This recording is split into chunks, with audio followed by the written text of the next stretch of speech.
Pessoal, já é um outro vídeo logo em seguida da apresentação do blog. Quero falar um pouquinho com vocês aqui sobre os nossos planejamentos. Eu já falei uma vez acho que em áudio, aqui, colocando no grupo, mas é sobre nossos planejamentos. Primeiro ponto que eu quero falar, vamos tentar manter sempre em dias o nosso planejamento. Eu sei que a maioria está em dias, mas vamos tentar continuar mantendo em dias.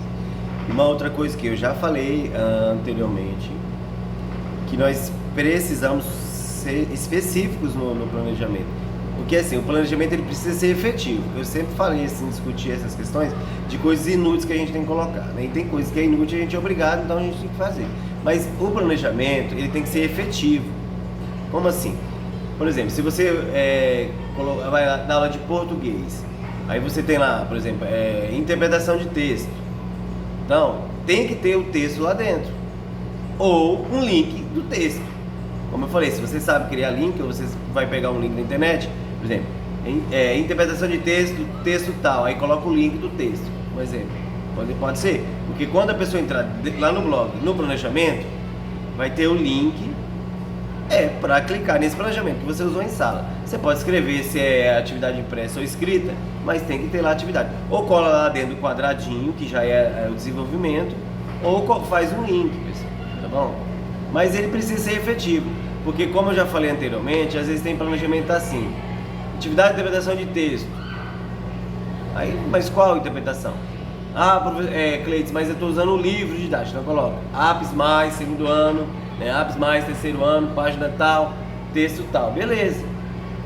Aí é diferente, porque você tem a fonte, você sabe, se precisar, sabe de onde foi feito, de onde foi tirado aquele texto, qual vai ser o texto usado em sala.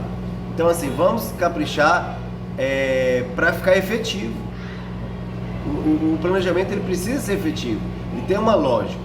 E agora que ele é online, ficou mais fácil. Eu posso olhar, outras pessoas podem querer olhar, e eu posso olhar não para fiscalizar, também, né? Mas porque precisa usar muitas vezes. Então assim, vamos fazer mais efetivos, certo? Então vamos assim dar uma caprichada nesse ponto. E vamos também tentar fazer que o planejamento ele seja... Ele tem uma intenção, né, daquela aula e uma lógica a seguir, né? E se você quiser colocar, alguns colocam, eu gostava de colocar no meu planejamento assim, por exemplo, eu tinha uma rotina, e nós também devemos ter uma rotina, todas as turmas devem ter uma rotina, e eu colocava lá, por exemplo, aquela parte inicial, oração inicial e tal, depois leitura para deleite. A leitura para deleite não tem tanta necessidade de colocar, mas se quiser colocar também é bom. Aí eu fazia lá o ditado, eu colocava o ditado, as palavras, eu colocava a forma que eu corrigia o ditado, que era vendo como que escrevia a palavra, vendo o que significa aquela palavra. Então eu já escrevia a análise das palavras, do ditado, do sentido das palavras, a análise das sílabas tônicas. Então tudo isso que eu fazia, eu gostava de desmiuçar no planejamento embaixo ali do ditado, numa observação. Quando eu cantava a musiquinha lá, se aquele dia fosse mais relacionado a, por exemplo, X e CH, então eu colocava músicas relacionadas a X e CH, S, 2S, essas coisas. Então assim, se for assim, melhor ainda, né? Porque facilita para saber como foi que o professor como foi que trabalhou ou como é que vai trabalhar. Mas se precisar, por exemplo, uma pessoa substituir, vai trabalhar igual? Não, mas pelo menos ele tem o norte se ele precisar, né? Ele tem o conteúdo e ele tem as dicas. Eu não sei trabalhar com esse tipo de música, mas ele vai fazer outra coisa, mas tem uma direção. E não só para isso, para a gente também saber como que os professores estão trabalhando, tá bom, pessoal? E aproveitando o ensejo do planejamento, quero pedir para vocês colocarem no planejamento, não só colocarem, mas colocarem em prática em sala de aula há 6 semanas, pessoal.